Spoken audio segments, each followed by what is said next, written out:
In continuation of the last videos on phase rule of BSc Part 2 Physical Chemistry, in this video we are going to study about those systems in which two compounds together combine in a specific composition to form a new compound which has incongruent melting point, that is, which does not have a sharp melting point.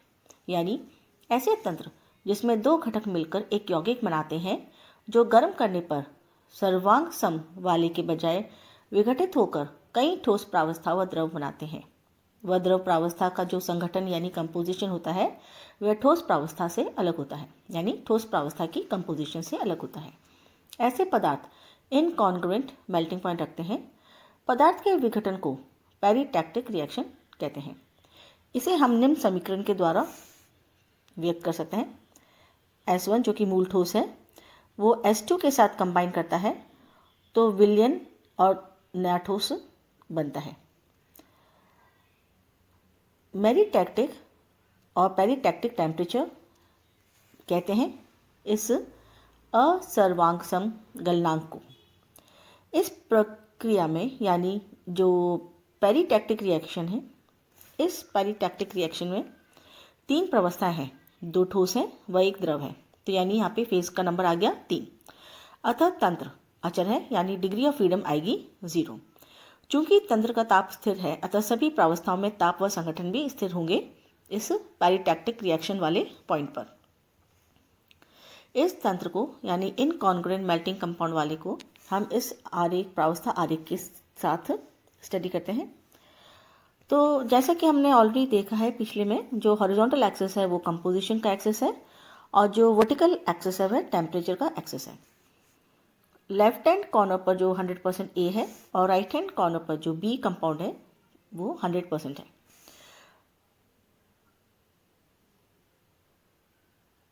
और ये जो ए व B हैं ये दोनों एक particular composition में combine होकर AB2 यौगिक बनाते हैं। बिंदु ए व बिंदु बी प्योर ए व प्योर बी के मेल्टिंग पॉइंट है, जबकि जो बिंदु डी है यह AB2 का इनकॉन्ग्रुएंट मेल्टिंग पॉइंट है, या हम कह सकते हैं संक्रमण ताप है, या व्हाट डू से ट्रांजिशन टेम्परेचर है। वक्र AC व BD यानी ये जो वक्र AC है और यह जो वक्र BD है, यह क्रमशः A to C तो हम कह सकते हैं AC ये कंपाउंड A का मेल्टिंग पॉइंट कर्व है, और जो कर्व BD है यह कंपाउंड B का मेल्टिंग पॉइंट कर्व है।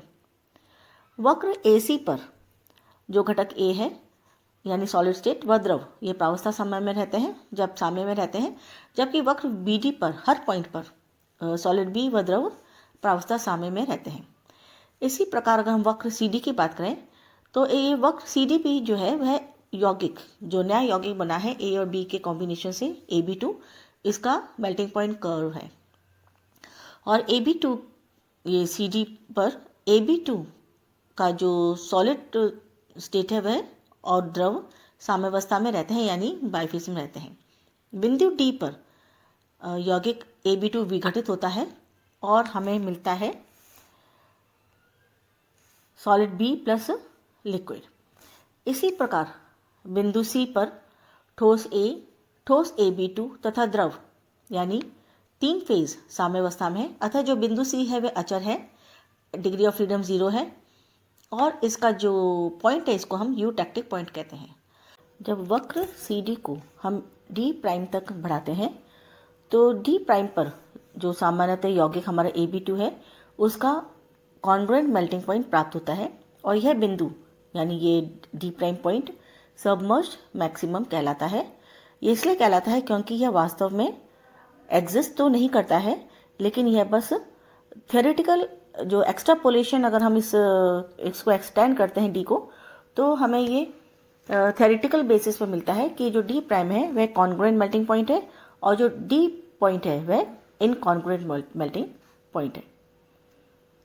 अगर हम इसके एग्जाम्पल्स देखें इनकॉन्ग्रुएंट मेल्टिंग पॉइंट कंपाउंड वाले सिस्टम के, तो पिक्रिक एसिड बेंजीन एक सिस्टम है, गोल्ड एंटीमनी एक और सिस्टम है, सोडियम पोटेशियम, ये तीसरा सिस्टम है जो इनकॉन्ग्रुएंट मेल्टिंग पॉइंट बनाता है। सोडियम सल्फेट और जल, ये भी एक इनकॉन्ग्रुएंट मेल्टिंग पॉइंट कंपाउंड वाला सिस्टम है। और सोडियम क्लोराइड और जो वाटर है, इसका सिस्टम भी इनकॉन्ग्रुएंट मेल्टिंग पॉइंट वाला एग्जाम्पल। हम स्पेसिफिक एग्जाम्पल लेते हैं उस सिस्टम का जिसमें फॉर्मेशन ऑफ कंपाउंड्स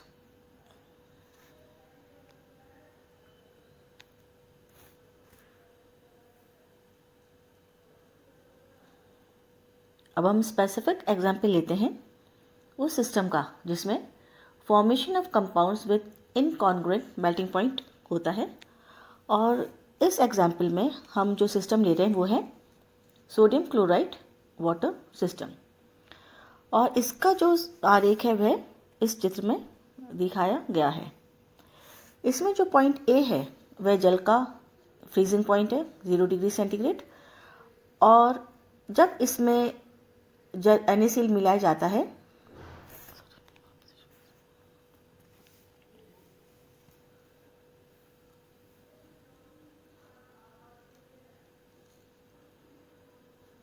अब हम स्पेसिफिक एग्जाम्पल लेते हैं सिस्टम का जो कि है formation of compounds with incongruent melting point वाला सिस्टम। और जो एग्जाम्पल हम ले रहे हैं वो है सोडियम क्लोराइड और वाटर सिस्टम।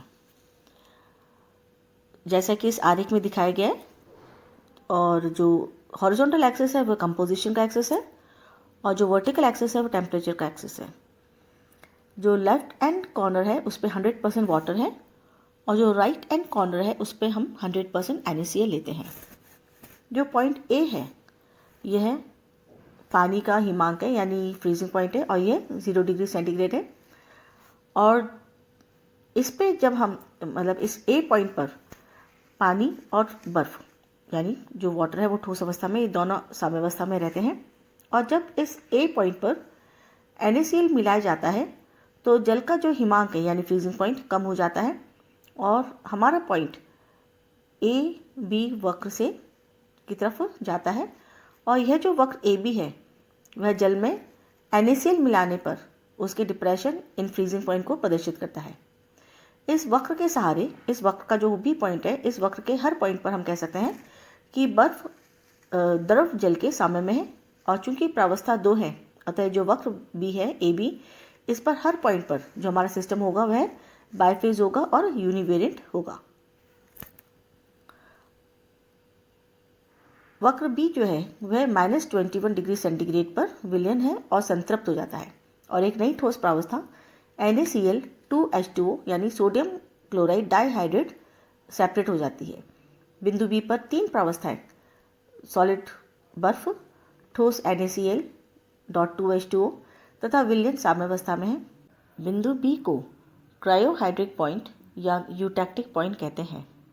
इस बिंदु से नीचे का जो एरिया है, इस पूरे एरिया में जो द्रव प्रावस्था है वो कम्प्लीटली गायब हो जाती है और सिर्फ ठोस प्रावस्था सो पाई जाती है जो कि बर्फ और सॉलिड सोडियम क्लोराइड डाइहाइड्रेट है।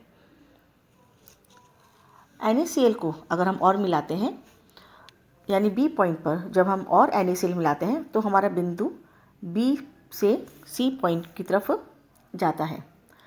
और इस बिंदु 0.15 तक अगर हम कहते हैं, यह वक्त BC पर 2 प्रावस्थाएं हैं, सोडियम क्लोराइड डाइहाइड्रेट तथा विलयन उपस्थित होते हैं। BC के हर पॉइंट पर, BC जो कर्व है इसके हर पॉइंट पर जो हमारा सिस्टम है अथवा बाइफेज है और वो यूनिवेरिएंट है यानी स्वतंत्रता की जो कोटि है, डिग्री ऑफ फ्रीडम, वो 1 होती है तथा इस वक्र BC को सॉल्युबिलिटी कर्व कहते हैं। बिंदु C पर 0.15 डिग्री सेंटीग्रेड के ऊपर जो ठोस NaCl है, दैट इज ठोस NaCl डाइहाइड्रेट स्थायी नहीं रहता है, वह NaCl वह विलयन में परिवर्तित हो जाता है। तो हम कह सकते हैं कि इसका जो इक्विलिब्रियम होता है NaCl dihydrate is at equilibrium with NaCl anhydrous and विलयन above 0.15 degree centigrade after C। यहाँ पर अगर हम CD की बात करें तो ये जो CD है यह एनहाइड्रस सोडियम क्लोराइड का सॉल्युबिलिटी वक्र है तथा यहाँ निर्जल ठोस NaCl व जल दो प्रावस्था साम्यावस्था में रहते हैं इस वक्र पर, तथा यह एक चर तंत्र है क्योंकि यहाँ पे यहाँ पे जो दो प्रावस्था है वो साम्यावस्था में है और कंपोनेंट भी दो हैं, अतः यह एक यूनिवेरिएंट और बाइफेज पॉइंट है। बिंदु सी पर ठोस NaCl व विलयन का संतृप्त NaCl2H2O का सर्वांगसम गलनांक कहलाता है। क्षेत्र ABCD की बात करें हम तो क्षेत्र ABCD में NaCl का संतृप्त विलयन है तथा क्षेत्र ABE में दो प्रावस्थाएं रहती हैं, बर्फ प्लस संतृप्त विलयन, तथा क्षेत्र CDHG में ठोस NaCl प्लस संतृप्त विलयन यानी सैचुरेटेड सॉल्यूशन, तथा जो एरिया CBFG है उसमें दो प्रावस्थाएं रहती हैं, ठोस NaCl2H2O व संतृप्त विलयन। That's all for today. Thank you.